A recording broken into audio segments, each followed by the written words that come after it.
Hey everybody, I got up this morning with this theme idea, and then ironically my last client brought up the same theme, so I decided it is a good video to do.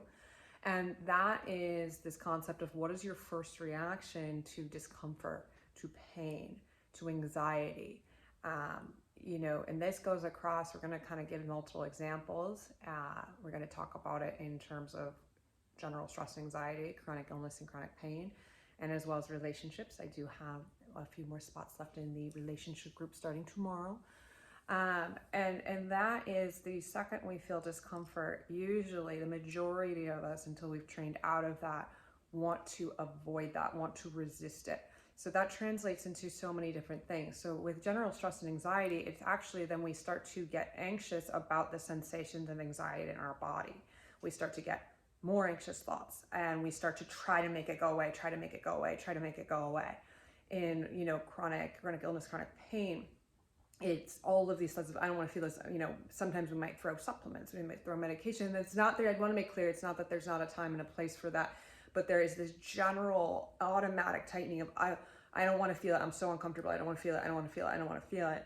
And, and then relationship, depending on sort of our backgrounds and general attachment styles, we either have a sensation when we hit discomfort, we either bolt and we want to run, or oftentimes if we're on the other side of the spectrum, on the more anxious side, then we want to lean in harder.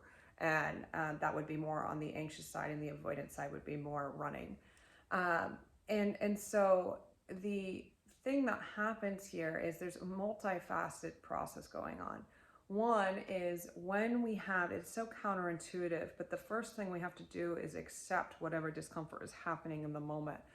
I was saying to my client earlier, first of all, in terms of just general ideas here, otherwise we are literally basically a puppet to the sensations that are happening in our body. It is somehow these things become outside of us and we become terrified of them as if they are not our own process internally, and we get controlled by them.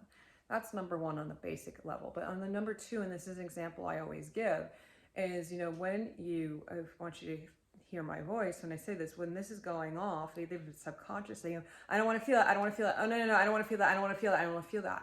See, every single time I give that example, my entire body tightens up when I do that. My entire chest tightens up when I do that. I feel my stomach tighten up, right? And so that's what's happening essentially biochemically for you when you are resisting something. You are flooding yourself with stress hormones, right? And so then when we talk about in terms of chronic illness and chronic pain, like we are just continuing to feed that neural connection, that circuit is just firing even more. And then when we talk about stress and anxiety, that's where we generally get this idea of having anxiety about the sensations of anxiety. And I think most people can relate to that if they've ever dealt with anxiety before. Another thing is to be stressed about being stressed. And then, and in terms of relationships, like I said, that can lead us to all sorts of sabotage, essentially. And so what we want to do is learn to initially soften. It is not that we don't take any steps from there, but we actually have to soften into our discomfort. So, I always say it's like you don't have to like it, but you just have to allow it. And so with your internal process, so if I have all this pain going on and I say, oof, I don't really like this, but I'm going to allow it to be here. Right? I just literally felt my body open as soon as I did that, right? There's room for everything to tone down. So I'm not going to keep riling it up and feeding it with my own stress response. That's the first step. And then the second step is, it stops having such a power over me.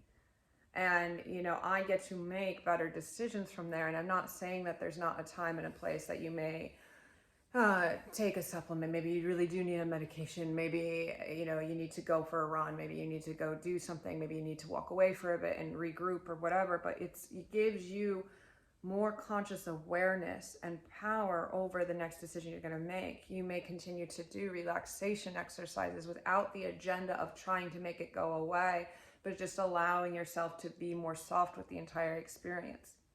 And so it's so counterintuitive. But the first step is naming it for what it is and just allowing it to be there, because already that's going to tone down your response to it dramatically. And all those stories that come flooding in are going to quiet down.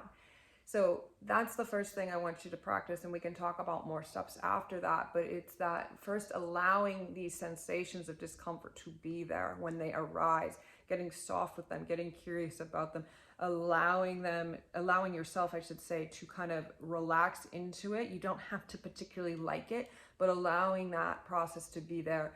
And then from there, you can take steps. And again, without the agenda of trying to force these things to go away, but to allow yourself to begin to regulate so that you can tolerate what's coming up a little bit better.